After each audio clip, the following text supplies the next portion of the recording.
Welcome to Mamata's Sense. As a फेरि म मेरो गार्डनमा आएको छ अलटमेन्टमा and the weather is very sunny today. Temperature चाहिँ नि झन्डै 11 degree Celsius रहेको छ and आज चाहिँ नि मार्चको 28th हो न बाबा आज मार्चको 28th हो अनि आलु रोप्ने बेला भइसकेको छ आलु चाहिँ नि नर्मली मार्चको एन्डदेखि अप्रिलसम्म रोप्यो भने राम्रो हुन्छ सो यदि हजुरहरू पनि रोप्ने प्लान गर्नुभएको छ भने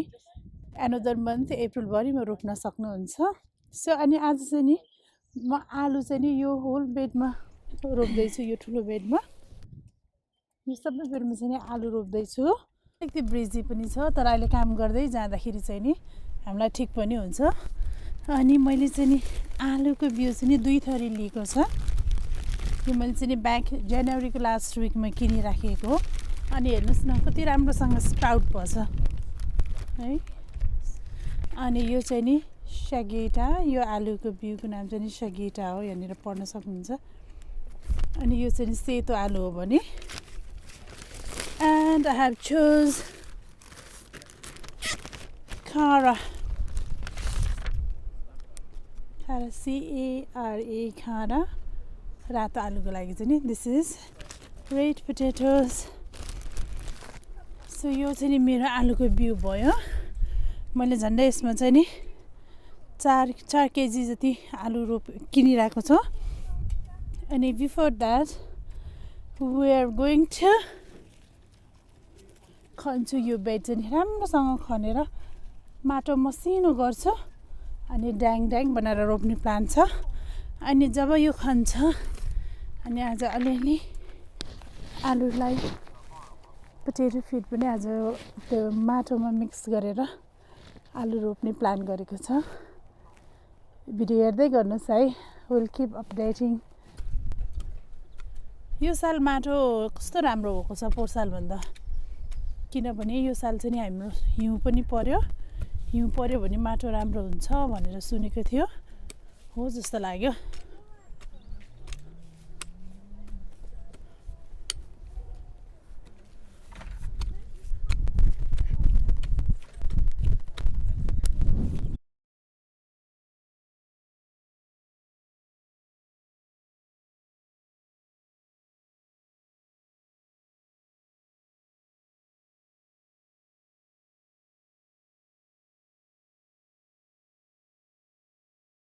सिलबर मैले भर्खरै यहाँनिर यो माटो मसिनो बनाइसक्यो अब चाहिँ नि म चाहिँ नि ड्याङ बनाउँछु आलुको लागि ड्याङ झन्डै 5 सेन्टिमिटर जति डिप खनेर अनि ड्याङ बनाएर त्यसमा चाहिँ नि आलु रोप्दैछु अनि ड्याङ चाहिँ यसरी ठाडोसँग यसरी बनाउनेवाला छ अनि यता चाहिँ नि सेतो आलु यता चाहिँ नि रातो आलु रोपौँ भाइ बुढो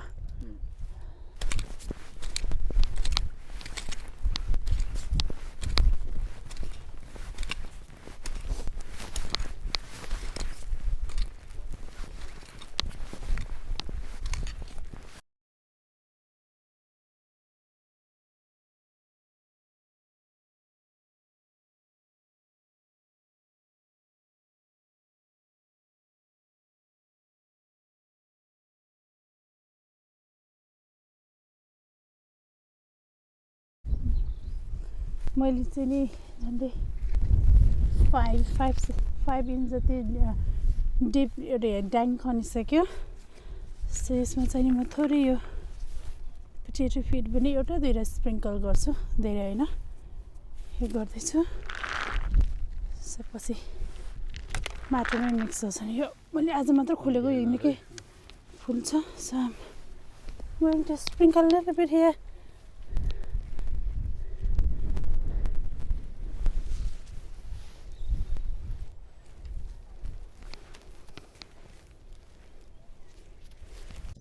अब यो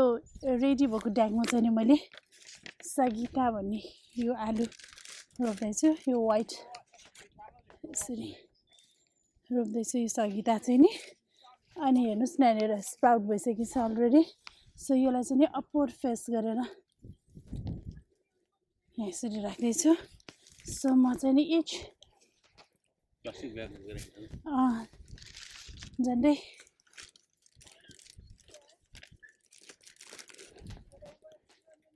सरी कति डिस्टेन्स भयो झन्डै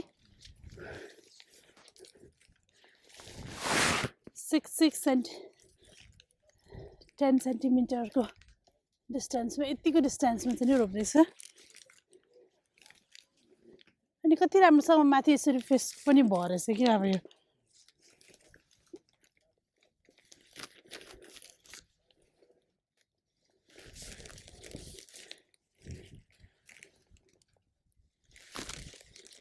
यसरी रोप्दै जाने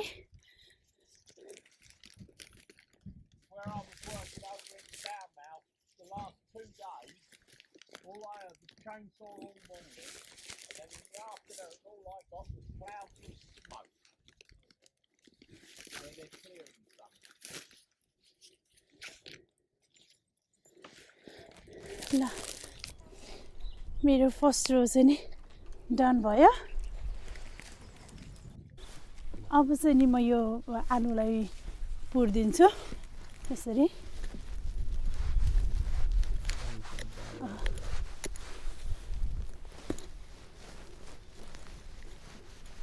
सो म अलिकति फेरि अब उठेको ड्याङ पनि बनाइदिन्छु किनभने योले लाइन बनाउँछ मेरो आलु कहाँ छ भनेर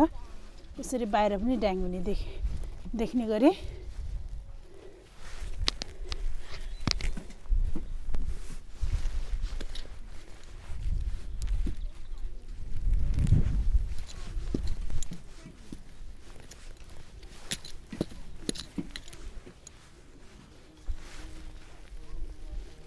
मेरो आलु चाहिँ नि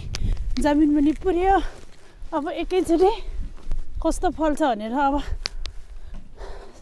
जुलाई सेप्टेम्बरमा थाहा हुन्छ होइन बुढो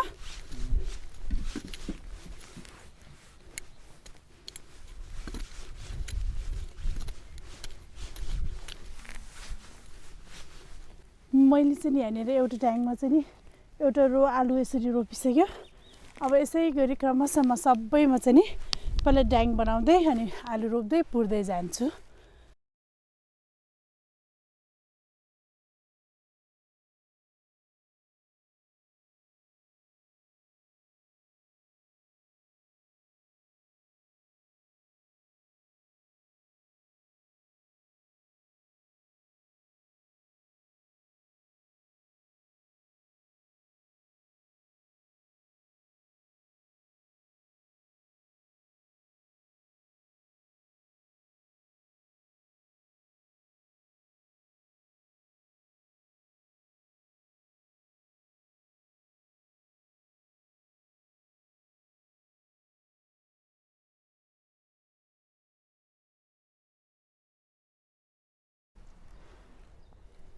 अहिले चाहिँ नि हाम्रो आलु रोप्नु चाहिँ नि हाफ वे भयो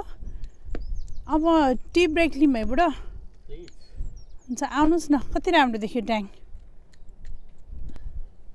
आलु जस्तै भयो नि ड्याङ चाहिँ राम्रो देख्नुभयो नि हो नि आलु राम्रै हुन्छ नि युकेममा अब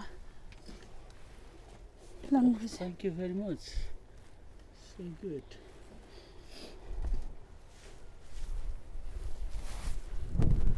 चिया ब्रेक बुढो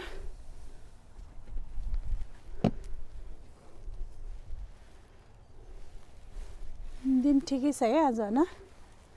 राम्रै छ अघि एकछिन अलिक चिसो भयो जस्तो लाग्यो तर बिहान आउँदा त कति राम्रो थियो नि है बुढो अहिले चाहिँ अलिकति चिसो भयो जे भए पनि यो विकेन्डमा आलु रोपिदियो भने फेरि हाम्रो सजिलो हुन्छ नि त अर्को विकेन्ड फेरि घाम लाग्छ कि लाग्दैन रेनी भयो भने चिया भनेको त कफी पो रहेछ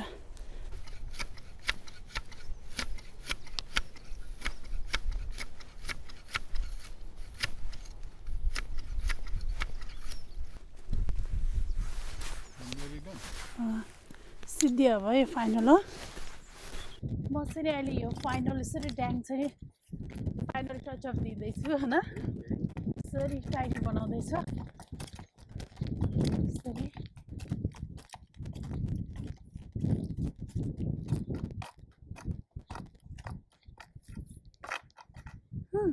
राम्रो देख्दैछ दे आर लुकिङ नाइस ड्याङहरू राम्रो भएको छ गर्दै ल हुन्छ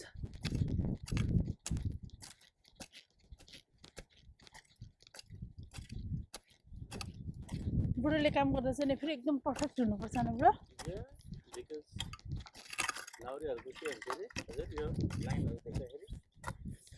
पक्का मैले यहाँनिर I am so happy because मेरो आलुको ड्याङ चाहिँ नि अहिले हाम्रो आर्मीहरूको परेड खेल्दाको लागि जस्तै सिधा भएको छ रोजहरू एकदम राम्रो भएको छ त्यसैले लाउरे बुढो भएको भएर फेरि जे पनि रो बनायो भने यसरी पर्फेक्टै बनाउनुपर्छ ड्रिल मास्टरको कुरा सुन्नु पर्यो यहाँनिर So I think it's done, Daddy. आजको यो 2021 को आलु रोप्ने कार्यक्रम पनि मेरो आज सकिएको छ म के सम्झन चाहन्छु भने लास्ट इयर चाहिँ नि लकडाउन सुरु भएको थियो मार्चको एन्डमा अनि त्यो बेला चाहिँ नि म हत्तापत्ता यसरी आलुको बिउ किन्न गएको थियो अनि पाउन कस्तो गाह्रो भएको थियो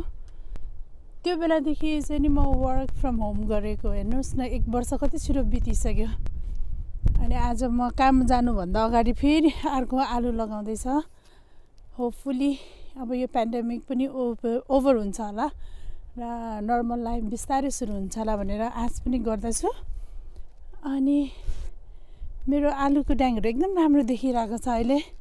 so it's already done so मार्चको एन्डदेखि अप्रिलको एन्डसम्म चाहिँ नि राम्रो हुन्छ आलु रोप्ने समय आजको भिडियो चाहिँ नि यतिमै आएर सिद्धिएको छ हजुरहरूलाई आजको भिडियो कस्तो लाग्यो please keep on commenting like पनि गरिदिनुहोस् सेयर गरिदिनुहोस् नयाँ हुनुहुन्छ भने सब्सक्राइब गरिदिनुहोस् I will keep you updating about my potatoes. Thank you so much for watching. See you next video.